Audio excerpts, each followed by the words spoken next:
Hi everyone, it's Abi here from Buttercross Estates. I hope you're all doing okay. I'm here today just to have a chat with you all just about what you need before you are looking to rent a property.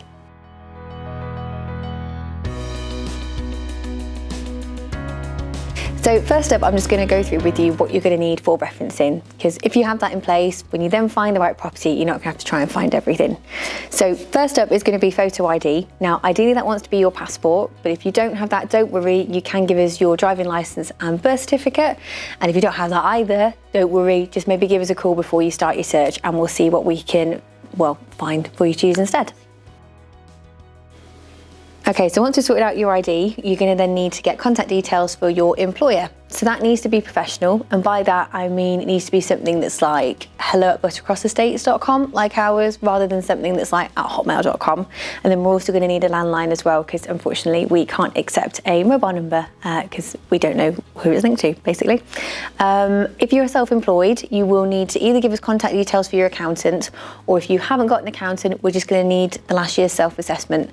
Now, if you haven't been self-employed for at least a year, then we may need you to provide a guarantor, or you may just need to provide some money up front, but I'll talk about that in a bit. So up next is going to be a landlord reference. Now, if you're still living at home, obviously don't worry about it. You can pop down your application that you are just living at home and no one will try and get any further information from you from that side of things. If you are renting at the moment though, we will need contact details for your landlord. So that's just a name, email address and a phone number. Or if you are going through a letting agent at the moment, then we'll just need their contact details instead. So earlier I mentioned that you may need a guarantor for a property. Now that is somebody that needs to be earning at least 3 times the rent and doesn't have any bad credit.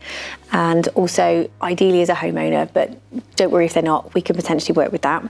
Now we would go to them to ask them for the rent if you can't pay it for whatever reason. So they need to be somebody that is prepared to take on that commitment, because it will be for the whole time that you're in the property, not just your initial term. So we may ask you for a guarantor if you've either got bad credit or if you've got a low income. Now, a low income is if you earn less than 2.5 times the rent. Another reason might also be if you're only in a temporary contract, or maybe do agency work. But again, if you can't do that, or I say again, if you can't do that, we could also potentially ask you to maybe pay some money up front if you have that as an option. Sometimes you might have 3 months or maybe 6 months up front, but you can't get a guarantor. So we'll do what we can to work with you from that side of things, so don't worry about it too much. Okay, so the other thing we have to check is your credit score. Now, don't panic, it's not going to cause any damage to your score, it is just a soft search. And also don't worry if it's low, because we do appreciate some people haven't really got anything on credit yet, and sometimes life happens and you do also have a low score for other reasons. But the main thing we are checking for that is if you've got any CCJs, IVAs or bankruptcies. Now, if you're not sure, and maybe you haven't looked at your report in a while, get yourself signed up to something like Credit Karma or ClearScore, or even Money Supermarket. They do one for a free Experian credit score or report even. And if you have a look on there, you can just double check all 3 and just see whether you've got anything on there, because they will all hold slightly different information for you. It just means when you come to apply and you've sort of wholeheartedly thinking that you haven't got any bad credit, said no, and then we reference you and you have, it could unfortunately be the difference between you getting a property or not, and that'd be such a shame to miss out. I just wanted to point out to you all that sometimes people don't realise that you do need your deposit and your first month's rent before you move in. So just factor that in before you're due to move in. Amongst all the bits and bobs you've got to buy, that you will need both your deposit and your first month's rent, not just your first month's rent.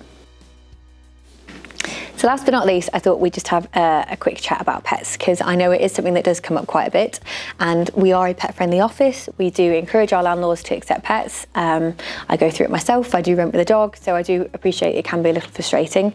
If you haven't bought a pet yet and it is something you're considering, my advice to you would just be go for something quite small, or whatever you go for, maybe go for an option where it doesn't molt, just because it'll sort of keep your options open, because more properties will sort of apply to you based on the size of your animal, basically.